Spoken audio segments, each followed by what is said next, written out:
Hey everyone, welcome to Digital Doctor. Today I'll show you how to indent text on Google Docs using your Android. First, open the Google Docs app on your phone. You'll see all your documents listed here. Tap on any document you want to edit. Now, tap the edit icon at the bottom right corner of your screen to enable editing mode. Next, press and hold to select the text or paragraph you want to indent. Once the text is highlighted, look at the formatting toolbar that appears.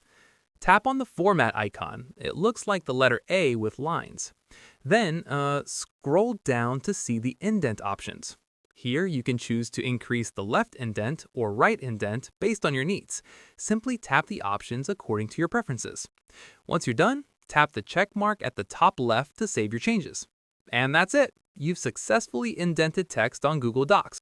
If this tutorial helped you, don't forget to like and subscribe to Digital Doctor for more step-by-step guides. Thanks for watching.